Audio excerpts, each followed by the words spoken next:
Lucifer, the fallen angel.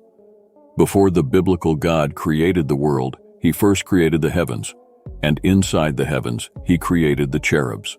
The angels and archangels. The archangels were essentially the highest ranked of the angels, and were the chief messengers of God himself. Amongst these archangels was the being known as Lucifer, the highest archangel of old.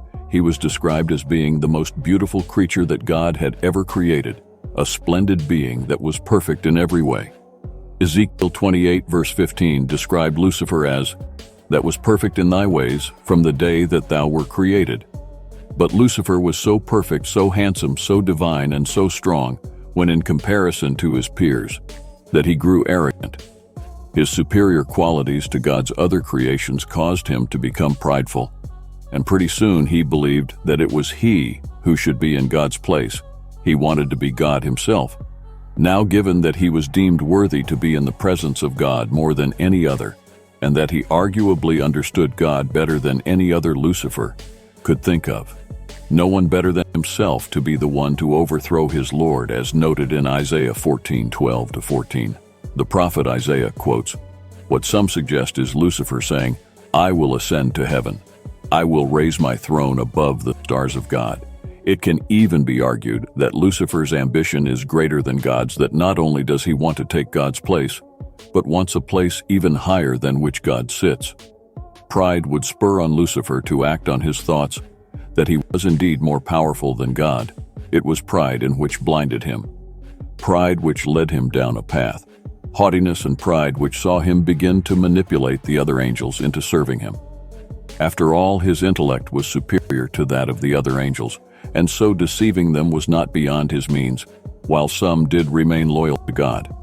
Many of the angels who, like Lucifer, would become known as fallen angels, began to recognize him as the superior being. All Ezekiel 28 verse 15 notes, Lucifer has been perfect in every way. He also notes that iniquity was found in him, thus diminishing his perfection with a third of the angels on sight. Lucifer loads an attack on God, and a mighty war for the heavens took place. But Lucifer was not counting on the strong resistance put up by another archangel, the one known as Michael, unable to defeat Michael in his current form, fast lending Lucifer to doubt his perfection. At this point, Lucifer transforms into a dragon, as noted in Revelation 12 verse 7-8. And there was war in heaven. Michael and his angels fought against the dragon and his angels prevailed.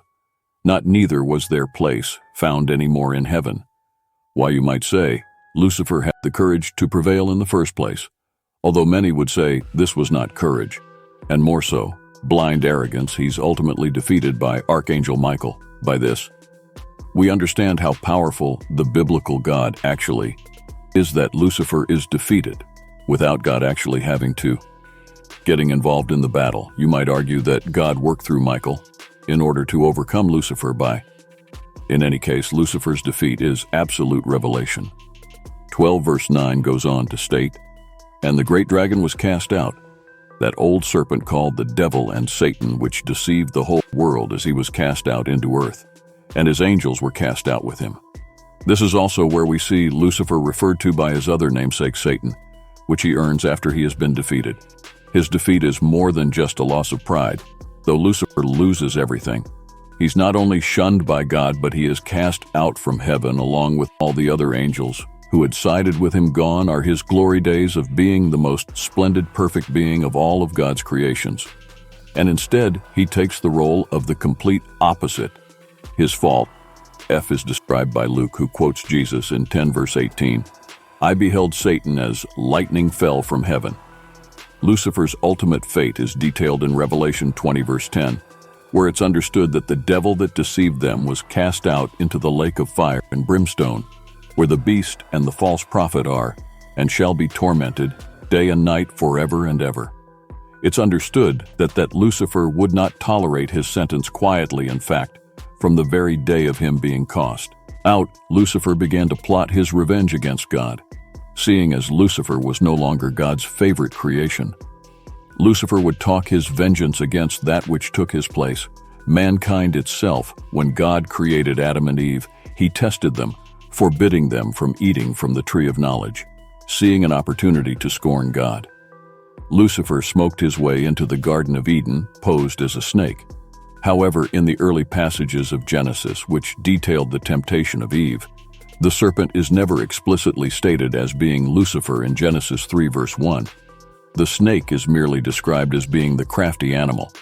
Therefore, it's likely that the idea that Lucifer is this serpent is merely ascertained by the members of the faith, while it's taught as scripture. It's not necessarily stated in these opening passages. Some recounted this argument, though, by saying that Lucifer is referred to as the serpent, most notably in Revelation 12 verses 1 to 9, where he is called that old serpent, and perhaps therefore the original serpent. Others argue that Lucifer wasn't the snake itself in the Garden of Eden, but that he manipulated the snake to speak on his behalf. However, again, there's no scripture to actually support this. Furthermore, when we look at the origin of Lucifer's name, you will find that Lucifer is actually Latin for light bringer or morning star, or even the planet Venus. But how could let him find its way into a Hebrew manuscript when the manuscript was written before Latin was even a language? Let's take the 14th chapter of Isaiah to analyze this, seeing us believe it or not. It's the only point in the scripture where the name Lucifer is actually explicitly mentioned, as I have 14 and 12 states. How art thou fallen from heaven, O Lucifer, son of the morning? How art thou cast to the ground, which did asses weaken the nations? For thou hast said in thine heart, I will ascend into heaven. I will exalt my throne above the stars of God. I will sit also upon the mount of the congregation in the sides of the north. I will ascend above the heights of the clouds. I will be like the Most High. Yet thou shalt be brought down to hell, to the sides of the pit. Many believe that here Isaiah is referring to Lucifer the devil. But there is another argument that this passage is actually in reference to a fallen Babylonian king, one who is mortal and not one who is created as a divine, perfect angel. It's understood that this king had sinned greatly in his persecution of Israel, and likely believed that he was beyond the power and punishment of the biblical God. In this argument, Isaiah, in this chapter, seeks to explain the king's folly and not the folly of the archangel Lucifer. In fact, his uses of the term Lucifer isn't universal across all translations in some versions, as simply refers to the subject as the morning star, or hail, El, the Hebrew word referring to Venus. It implies that the king of Babylon, whose identity is not confirmed in Scripture, was once someone considered in high regard before his downfall, as predicted by Isaiah. But if this is the case, and how that it all become about Lucifer the fallen angel, well, that's not exactly known, but we can speculate that early Christians tribes, who were by this time writing in Latin, simply decided for themselves that this would be a great opportunity to fit in a story about a fallen angel, going by this argument. Isaiah 14 verse 12 was therefore hijacked by these scribes and molded to fit their own narrative about the character Lucifer. By the time our King James I translations into English, St. Jerome, who was largely responsible for these translations, would incorporate Lucifer into the final version, and thus the metamorphosis of what was a Babylonian king who'd sinned for his arrogance would instead become Lucifer the fallen angel of God. It would be interwoven into the biblical account of the fall, and would eventually become canon. For some believers, the same can be said for Ezekiel's worth in 20 verse 15, where he states, that was perfect in thy ways, from the day thou were created until iniquity was found there. While there are many who believe that Ezekiel is addressing Lucifer, other accounts indicate that Ezekiel is actually referring to an unnamed mortal king of Tyre. In conclusion to this video, regardless of how you interpret the story of Lucifer, whoever as an unnamed Babylonian king or the fallen angel of God, the moral of the tale is quite profound. It echoes the old saying, pride goes before a fall, or in the biblical sense in Proverbs 16:18. Pride Goethe, before destruction, and a haughty spirit, before a fall. It serves to show us that, like Lucifer, if we are too confident and believe ourselves to be more powerful than we actually are, we could risk to set ourselves up for our own failure. The tale also seeks to teach us to be modest and to be thankful for what we have, and, while we should aspire, we should not rush into things and be impulsive of our desires. It also echoes the idea that we should respect our elders, our parents, and those that paved the way before us, in that in some cases, they know better than we do, and hold wisdom that we may not be able to conceive at the time.